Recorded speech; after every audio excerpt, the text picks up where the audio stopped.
it doesn't all have to be work. Like look at passive income. So do you have a rental property? Are you investing your money? Turn yourself into a Kiki keeps the John Palmer. You know Kiki gonna keep the bag and keep multiple sources of income. Become your inner Kiki Palmer and look for the skills that you can have to monetize.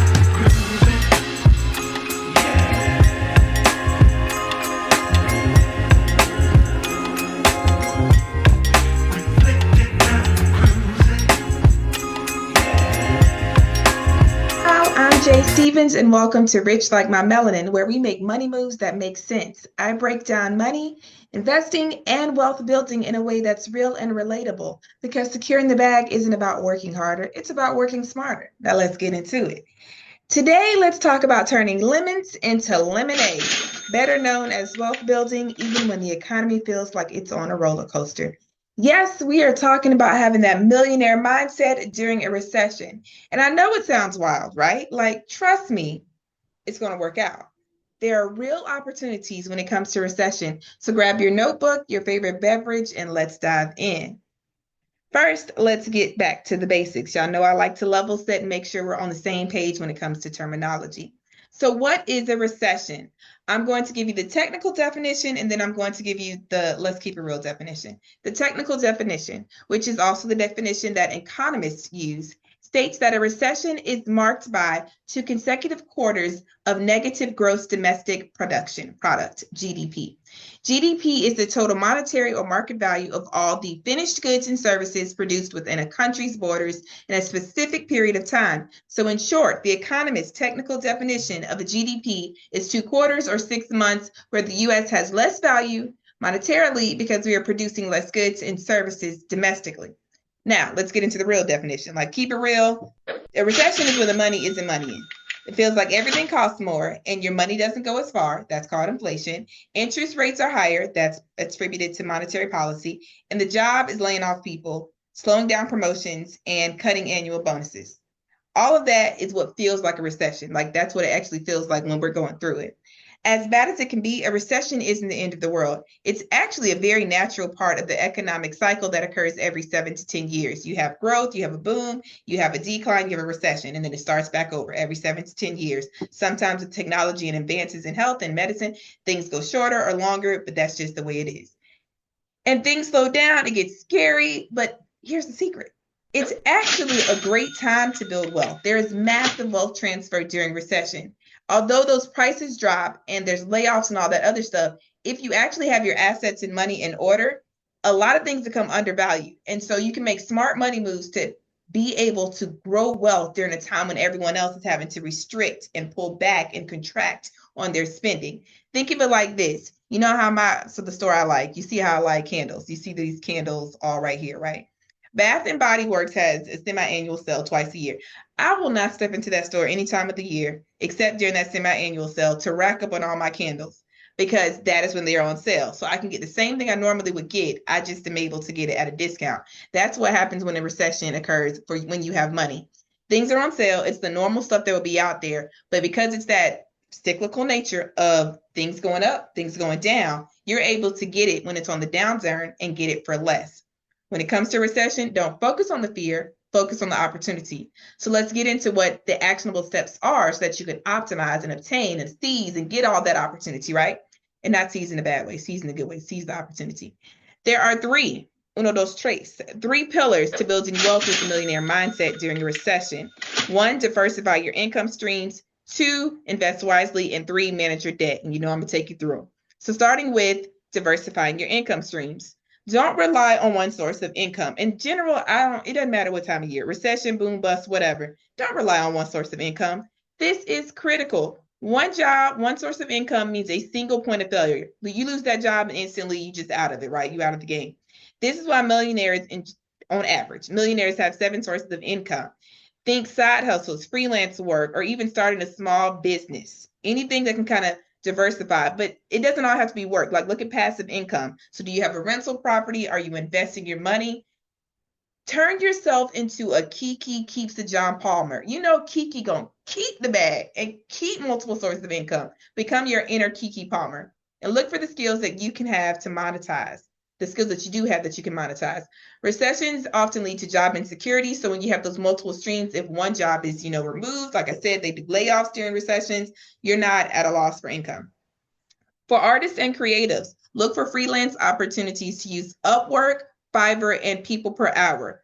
If you are a kind of person who does gig economy roles, TaskRabbit, Rover, and Care.com. So you can, babysit on the side. You can help assemble furniture. These bookshelves y'all see and the one behind me right above all these degrees that show, I'm credentialed. Get into it. Those were done and assembled by, I got the degrees, but I hired someone from TaskRabbit to assemble the furniture. If you make cute knickknacks, use Etsy or Mercari, I don't know how to pronounce it, Mercari, to connect with more people. You can also get paid for taking surveys, online shopping, watching YouTube videos like this one, and going on survey sites like Survey Junkie, Swag Bucks, and Inbox Dollars. Now, let's be real. These are gigs. Gigs are not likely to make you a millionaire. If you are listening to some financial advisor, some financial whoever, who is saying that you can become a millionaire off of a gig economy, that's rare.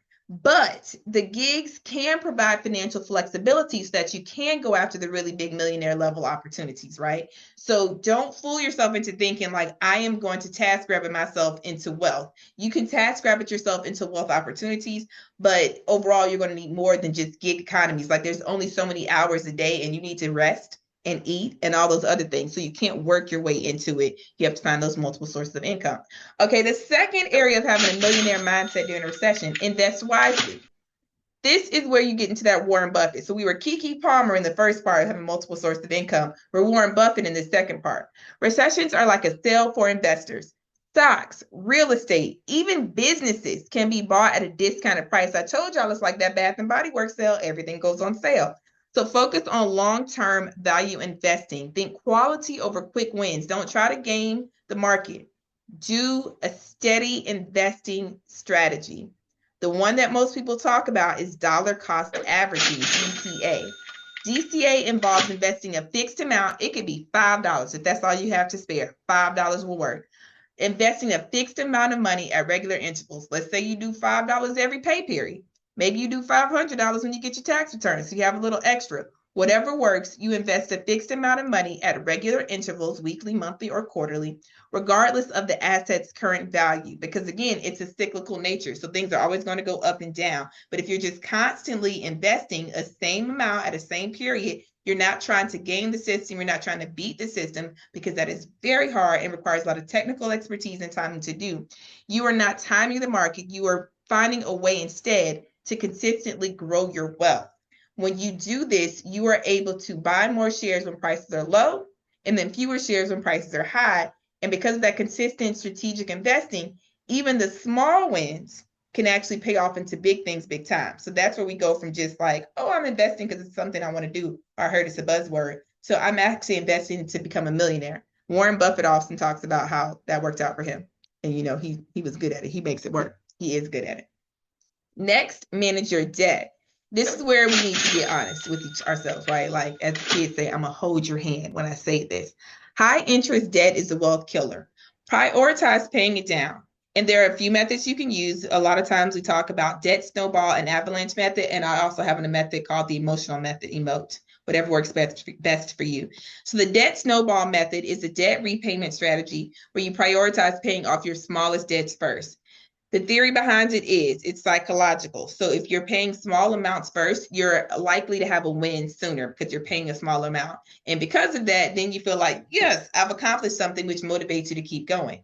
The next way outside of doing debt snowball is debt avalanche. And that method focuses on paying off the debt with the highest interest rate first. So if you look at the highest interest rate, then you're saying, okay, I'm getting big wins, because the higher the interest rate, the more you're paying each month in debt. So if you focus on those ones first, you're more likely to have the payoff that you need and get ahead of the debt sooner.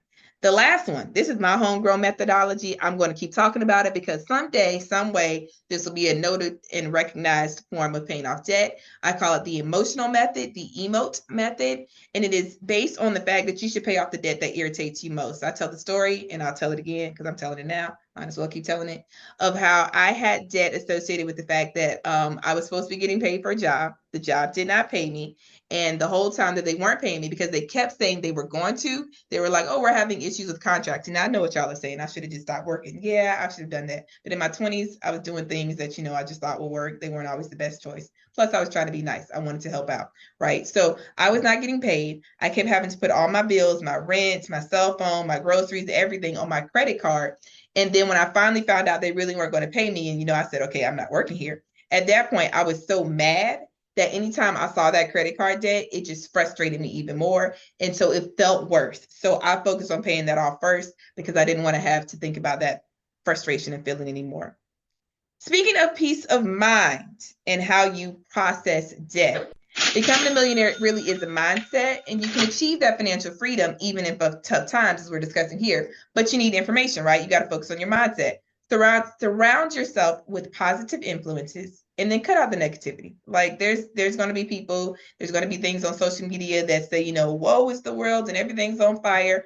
Focus on what you can control. Focus on what you can, accept and bring into your space so that you're not overwhelmed. Recessions, like I said many times already, great time to invest in your knowledge and skills. So take online courses, attend webinars, read books, follow this channel, Rich Like My Melanin, on social media. And the more you know, the more you have access to information and not fear, the more you're able to make informed decisions to truly go for that wealth and buy those things on discount. With all that in mind, let's just get to it. Why are you waiting? Do it today. Go for it. See what small steps you can take to get yourself in the position to actually really build wealth during a recession. And also share this video with someone who needs to hear this message, right? Someone might need motivation. They might need to know that it's not so bad.